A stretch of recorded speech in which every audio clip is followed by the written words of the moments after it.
अस्सलाम वालेकुम बच्चों, मैं Nida Tanseer Chaudhary national Urdu high school की मौल्लिमा।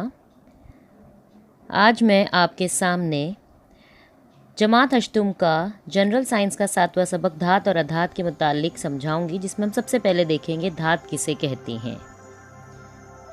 सोना, चांदी, तांबा, लोहा, सोडियम, कैल्शियम, मैग्नीशियम, प्लाटिनियम और एल्यूमिनियम ये चंद धातें हैं। धातों में कई खासियतें होती हैं, जैसे कि चमक, सख्ती, तार पजीरी, वर्क पजीरी वगैरह। अब हम देखेंगे धातों में चमक कैसी होती हैं। देखिए तो धातें जो है चमकीली होती हैं। तार पजीरी यानी उनमें तार बनने की सलाहियत होती है।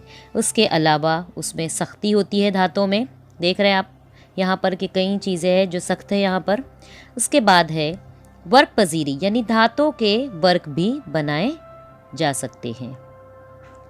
इसके अलावा धातें हरारत और बर्क की उम्दा मौसिल होती हैं, यानी इनमें से हरारत और बर्क यानी बिजली आसानी से गुजर सकती है।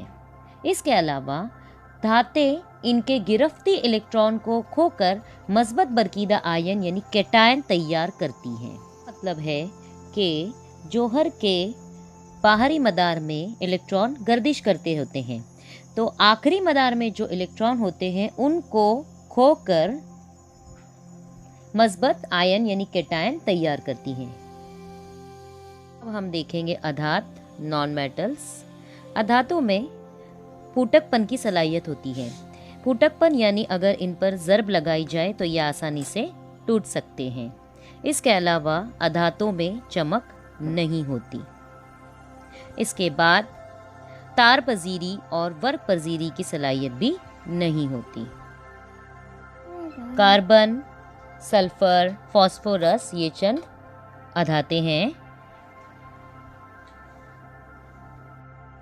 अब हम देखेंगे धातनुमा यानी मेटलॉइड्स किसे कहते हैं। कुछ अनासिर में धात और अधात दोनों की खुसूसियात पाई जाती हैं। ऐसे अनासिर को धातनुमा कहते हैं। आर्सेनिक, सिलिकॉन, जर्मेनियम, एंटीमनी ये कुछ धातनुमा है। अब हम देखेंगे मखलूत दात एलॉय। दो या दो से ज़्यादा धातों या धातों और अधातों के मुतजानस आमेज़े को मखलूत दात कहते हैं। हिस्ब ज़रूरत अज्जाए तरकीबी मुनासिब तनासुब में मिलाकर मखलूत दात तैयार की जाती हैं। मिसाल के तौर पर स्टेनलेस स्टील ये एक ऐसी मखलूत दात है जो लोहा, कार्बन, क्रोमियम और निकल से बनाई गई है। इसका इस्तेमाल घरों के स्टील के बर्तन बनाने में, इसके अलावा कुछ और लवाजमात बनाने में इस्तेमाल होता है। इसके बाद दूसरी मखलूत दात है पीतल, जो कि तांबा और जस्त से मिलकर बनाई गई है। पीतल का इस्तेमाल बर्तन वगैरह बनाने में किया जाता है। इसके बाद है कांसा, जो कि तांबा और सीसा से मिलाकर बनाया जाता है। जैसे हम लोग देखते हैं ना स्कूल में मेडल्स मिलते हैं, ब्रॉन्ज मेडल यानी वो कांसे के मेडल्स होते हैं। इसके अलावा कांसे के बर्तन भी बनाए जाते हैं। शुक्रिया।